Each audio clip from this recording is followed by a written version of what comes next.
Le nombre. Avez-vous un problème, un cas perdu d'avance, une situation désespérée? Il nous arrive de déclarer forfait dans la vie devant des difficultés trop grandes et certains cas sont déclarés par nous comme désespérés. Pour certains, en parlant de leurs finances, disent c'est mort.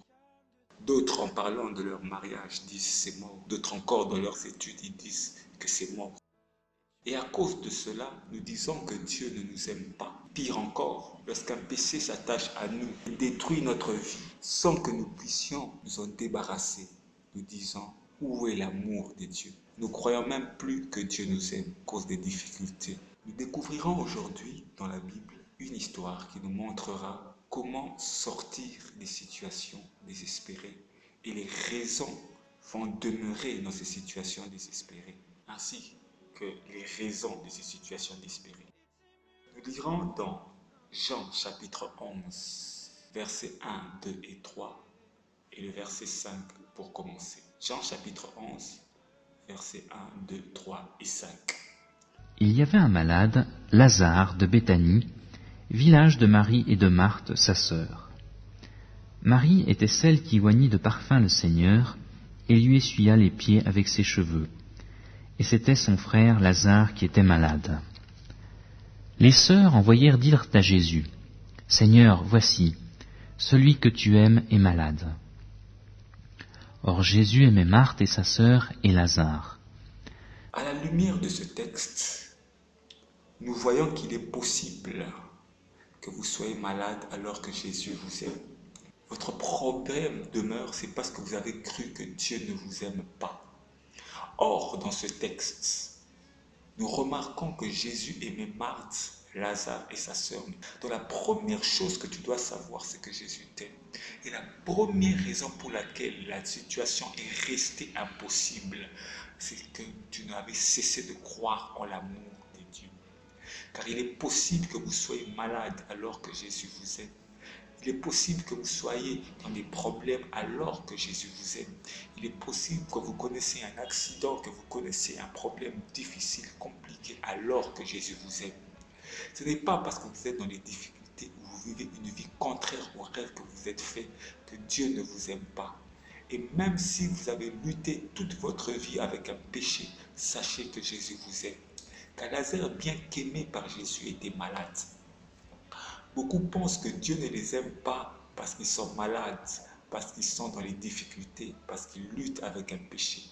Mais la bonne nouvelle aujourd'hui, c'est que Jésus vous aime où que vous soyez, quoi que vous avez fait, il vous aime. Il aimait Marthe, Lazare et Marie.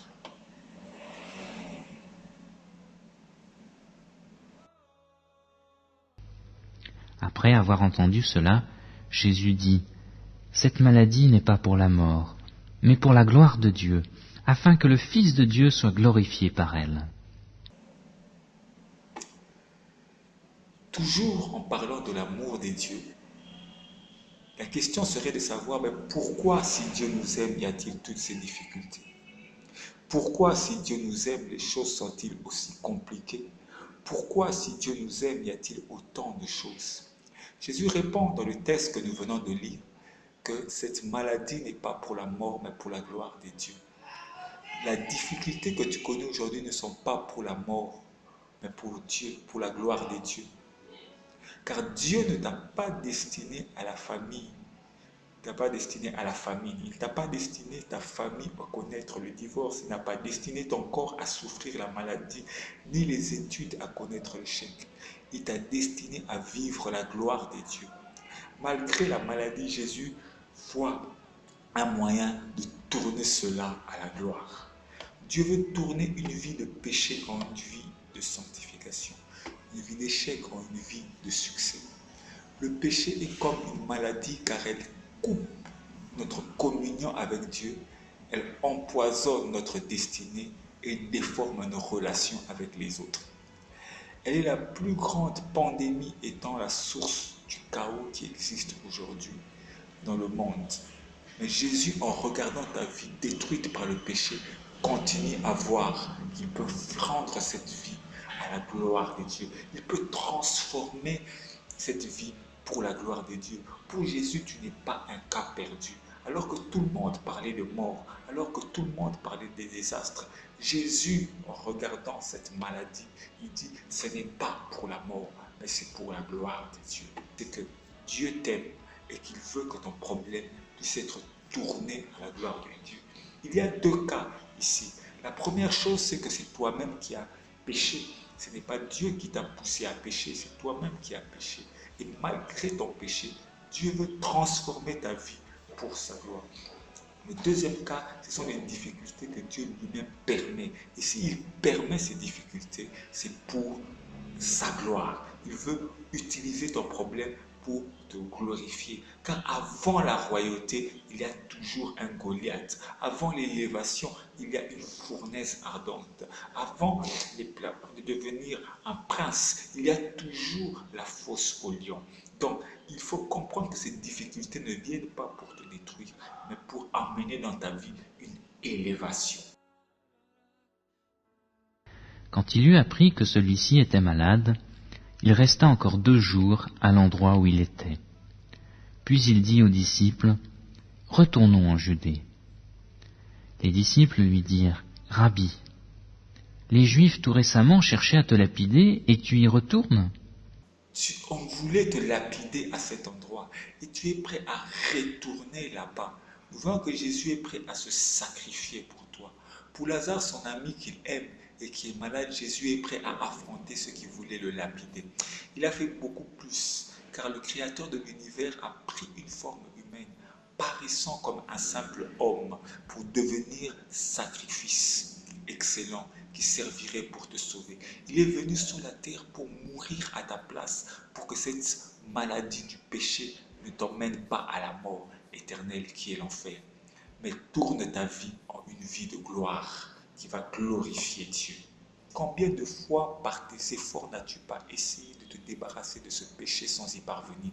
C'est parce que le salaire du péché, c'est la mort. À chaque fois que tu pèses, quelque chose meurt, soit en toi, soit autour de toi. Le péché t'éloigne de Dieu et te conduit à la mort. Pour Lazare, il ne s'agissait que d'une mort physique. Mais pour plusieurs qui écoutent ce message, vous êtes morts. Non, il ne s'agit pas d'un état d'égarement. Il ne s'agit pas d'une passe. Le péché emmène la mort spirituelle.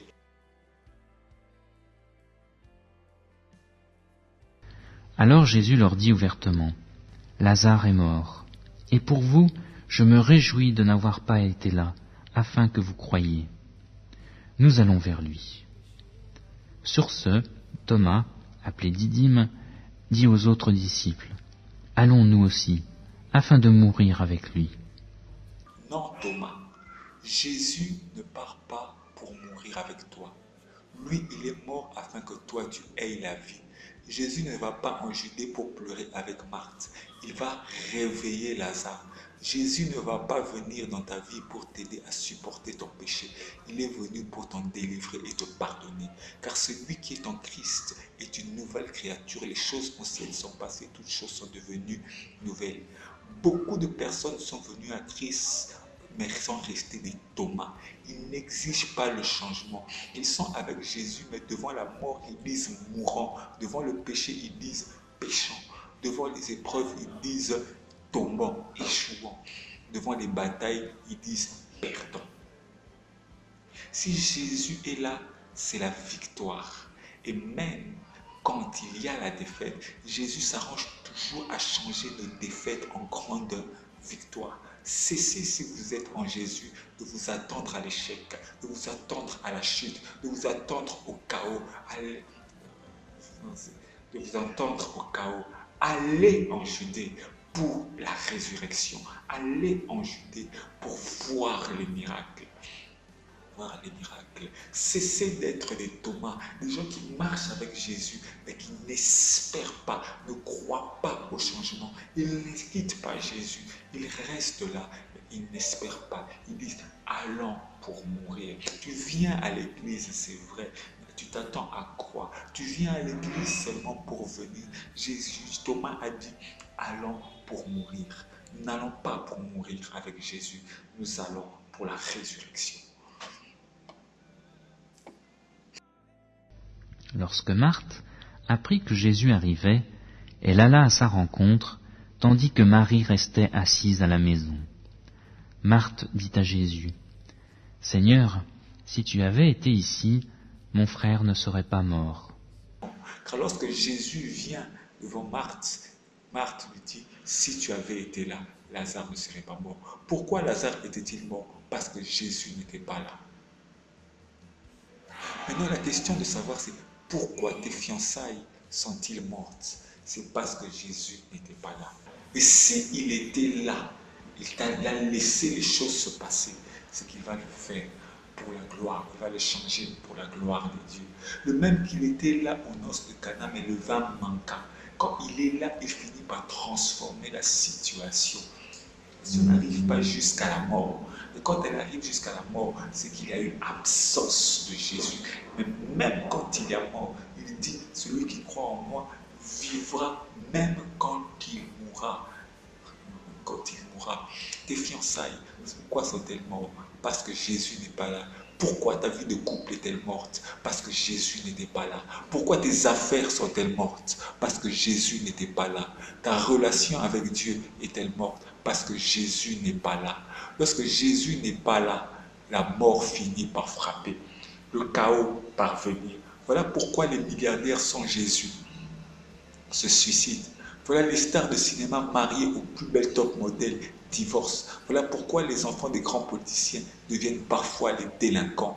Voilà pourquoi l'Afrique pleine de richesses se trouve être un continent pauvre. Voilà pourquoi les scientifiques intelligents et bien instruits ressent le besoin de coucher avec des animaux. Voilà pourquoi l'Occident voit sa jeunesse dérailler dans son éducation alors qu'il bénéficie des systèmes éducatifs les plus évolués. Voilà pourquoi les familles monoparentales se multiplient et le nombre de divorces explose. Voilà pourquoi ces choses arrivent. Pourquoi ces choses arrivent? C'est parce que Jésus n'est pas là. Parce que Jésus n'est pas là, les hommes éprouvent le besoin de coucher avec d'autres hommes et les femmes avec d'autres femmes. Parce que Jésus n'est pas là, Lazare est mort. Parce que Jésus n'est pas là, les hommes recherchent de plus en plus de plaisir, mais ils sont insatisfaits ni par l'alcool, ni par la drogue, et ni par le sexe. Et est-ce la question? Dieu nous aime. Dieu nous aime-t-il? Oui, Dieu nous aime, mais le problème, c'est que Jésus n'est pas là. Dieu aime Lazare, mais le problème de Lazare, c'est que Jésus n'est pas là. Oui, il faut que Jésus vienne dans ta vie, afin que Lazare, ta vie, ce domaine de ta vie puisse ressusciter. Mais maintenant même, je sais que tout ce que tu demanderas à Dieu, Dieu te le donnera. Jésus lui dit, ton frère ressuscitera. Je sais, lui répondit Marthe, qu'il ressuscitera à la résurrection, au dernier jour. Jésus lui dit, moi, je suis la résurrection et la vie. Celui qui croit en moi vivra, quand même il serait mort. Et quiconque vit et croit en moi ne mourra jamais. Crois-tu cela? Elle lui dit, oui Seigneur, je crois que tu es le Christ, le Fils de Dieu, celui qui vient dans le monde. Après avoir dit cela, elle s'en alla. Marthe croit en la capacité de Jésus de tout faire. Il sait que Jésus peut ressusciter. Elle sait qui est Jésus. Mais après avoir parlé ainsi, elle s'en alla. Elle croit qu'il peut ressusciter. Elle sait qui il est. Mais elle s'en alla avec son problème. Elle s'en allait avec sa difficulté. Après avoir écouté ce message, vas-tu t'en aller? Il ne suffit pas de savoir, il faut demander de vivre et expérimenter. Jésus se présente à toi comme la résurrection. Pourquoi ne le demandes-tu pas de ressusciter Lazare? Pourquoi veux-tu continuer avec ta vie d'avant alors que Jésus est déjà là, devant toi? Marthe, ne pars pas ce soir. Marthe, ne quitte pas ce message sans exiger au Maître de ressusciter Lazare. Il a dit qu'il est la résurrection et la vie. C'est bien de dire que Jésus est puissant, présent et capable, mais Qu'est-ce qu'il a fait pour toi? Marthe est allé dire que le maître était là à Marie, à Marie, mais elle-même n'a eu aucune expérience personnelle avec lui. Ce message n'a pas pour but de t'informer que Jésus existe, mais il a pour but de te pousser à exiger une expérience de la résurrection dans ta vie. Ne pars pas, Marthe, si la résurrection n'est pas effective dans ta vie. Demande-lui de ressusciter Lazare. Marthe, c'est la catégorie des personnes qui sont intelligentes, des personnes qui comprennent le message, des personnes théologiques mais qui n'ont aucune expérience personnelle avec Dieu. Dieu ne veut pas que nous soyons des gens qui comprennent, des gens qui lui expliquent. Dieu ne veut pas qu'on lui explique la Bible, il veut que lui nous explique afin que nous puissions l'expérimenter. Marthe, c'est la catégorie des personnes qui ont des problèmes, mais qui prêchent aux gens la solution. C'est la catégorie des personnes qui sont pauvres, mais qui prêchent la richesse. Donc Jésus veut que d'abord que tu puisses vivre cette expérience-là, Marthe, que tu puisses croire et vivre la résurrection. Comme cette femme samaritaine qui d'abord elle a cru et qui est allée dire, venez voir ce que cet homme m'a dit. Il m'a dit, il a fait quelque chose pour moi. Marthe n'avait aucune expérience. Elle a dit seulement aux gens, venez. Puis elle appela Marie, sa sœur, et lui dit secrètement, « Le Maître est ici, et il t'appelle. » Dès que Marie eut entendu, elle se leva promptement et se rendit vers lui. Car Jésus n'était pas encore entré dans le village, mais il était à l'endroit où Marthe l'avait rencontré. Les Juifs qui étaient dans la maison avec Marie et qui la consolaient, la virent se lever promptement et sortir. Ils la suivirent, pensant qu'elle allait au tombeau pour y pleurer. Lorsque Marie fut arrivée là où était Jésus et qu'elle le vit, elle tomba à ses pieds et lui dit, « Seigneur, si tu avais été ici, mon frère ne serait pas mort. » Quand Jésus vit qu'elle pleurait et que les Juifs venus avec elle pleuraient aussi, il frémit en son esprit et fut troublé. Il dit, « Où l'avez-vous mis ?» « Seigneur, lui répondirent-ils, viens et vois. » Jésus pleura. Les Juifs dirent donc, voyez comme il l'aimait.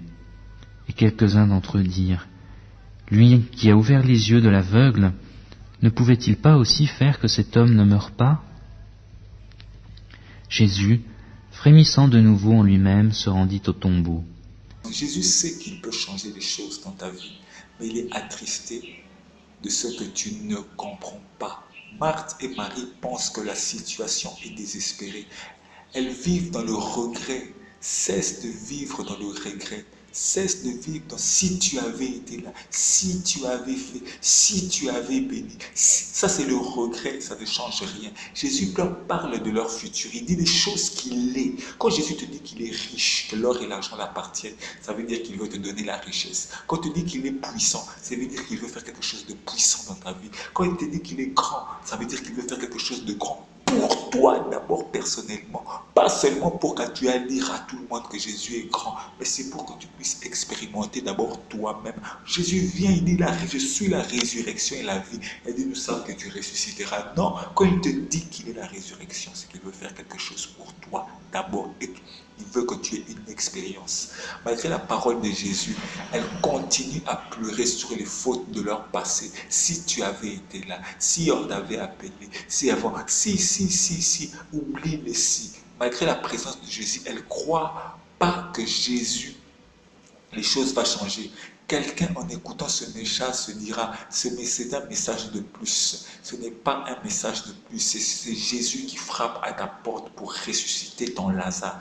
Jésus pleure parce que tu ne comprends pas qu'il peut te sauver. Jésus pleure parce qu'il te voit dans la pauvreté alors qu'il a la richesse. Il pleure parce qu'il te voit dans le célibat alors qu'il peut te donner le mariage. Il te voit partir en enfer alors qu'il a réservé le paradis pour toi. Aujourd'hui, il est là, mais il pleure. Il pleure parce que tu pleures sur ton passé, parce que tu es en train de regretter ton passé. Les hommes te montreront toujours la gravité de ton passé en te condamnant et en condamnant Dieu, mais Dieu te montrera toujours l'étendue de la puissance de ton futur en te pardonnant. Ce qui fait frémir Jésus, c'est que tu ne crois pas qu'il puisse faire quelque chose. Ce qui fait frémir Jésus, c'est que tu ne crois pas et que tu te laisses les autres t'influencer. Tu écoutes les paroles des autres et tu pleures comme les autres alors que Jésus te parle à toi personnellement. C'est que tu es trop attaché à ton erreur et que tu continues à pleurer ton erreur. Prit et fut troublé. Il dit, « Où l'avez-vous mis ?» « Seigneur, lui répondirent-ils, viens et vois. » L'homme se rendit au tombeau.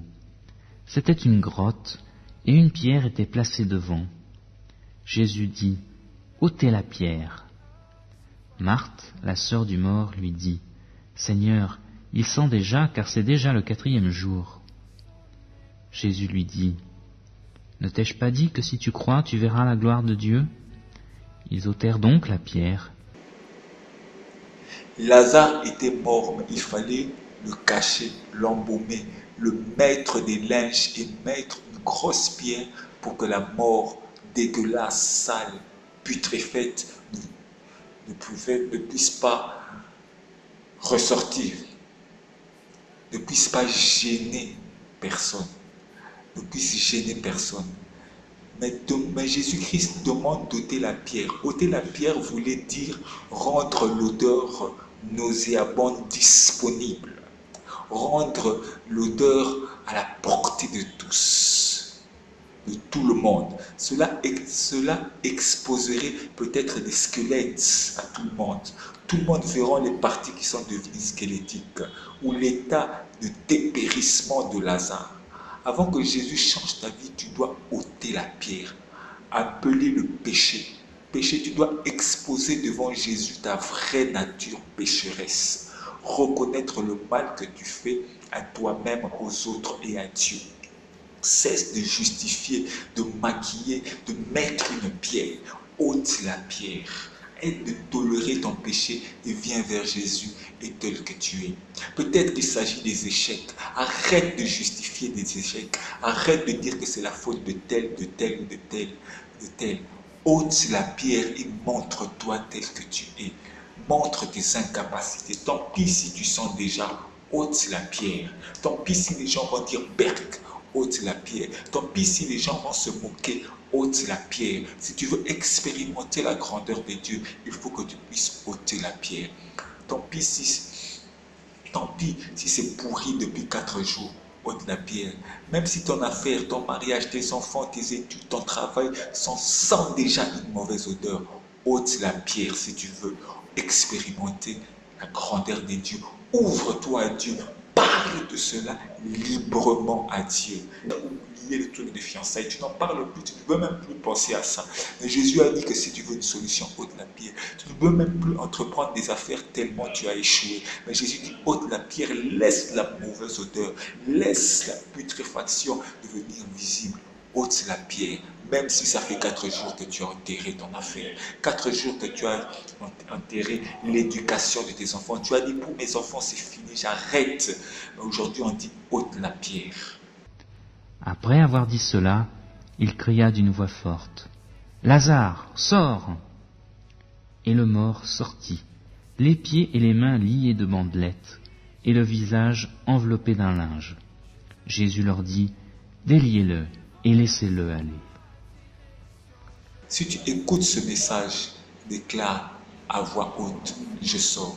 Aujourd'hui, Jésus vient crier, sors de l'impudicité, sors de la maladie, sors du mensonge, sors de la pauvreté. Si tu écoutes ce message, déclare à voix haute, je sors, je sors, je sors. Et cite ce qui te tient prisonnier.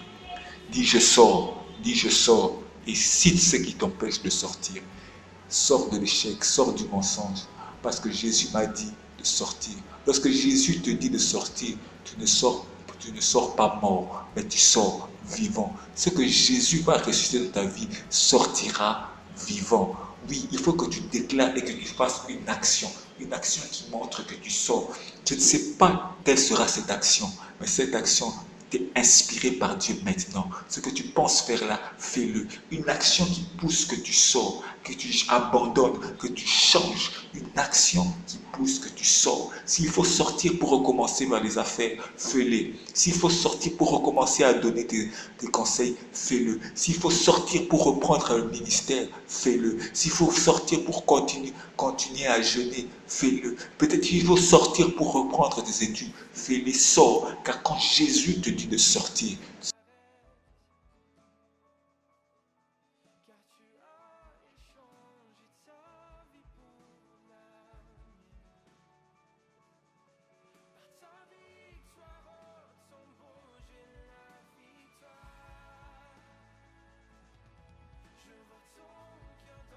qui sortira vivant et va glorifier Dieu. Lorsque Jésus te fait sortir du tombeau, tu n'as plus rien à cacher, car tu es libre. Tu peux marcher librement, sans putréfaction. Tu n'as pas un aspect squelettique. Tu es restauré par Jésus. Jésus veut te restaurer ta vie, sans que tu aies besoin de bandages et des choses encore à cacher. Tu es libre et tu veux montrer ce qu'il a fait pour toi. Jésus veut restaurer la vie de quelqu'un aujourd'hui. Il cherche une personne qui dira « Je sors ». Nous allons faire une prière aujourd'hui. Seigneur, aujourd'hui, je m'engage et je dis « Je sors ». Je crois que mon passé est passé. Et à cause de l'amour que tu as pour moi, à cause de ta mort à la croix, je viens dire aujourd'hui « Je sors ». Ma vie ne sera plus la même. Au nom de Jésus, je déclare qu'aujourd'hui ma vie servira à la gloire de Dieu. Tous les domaines de ma vie, quel que soit le domaine qui était mort, servira à la gloire de Dieu. Au nom de Jésus. Amen.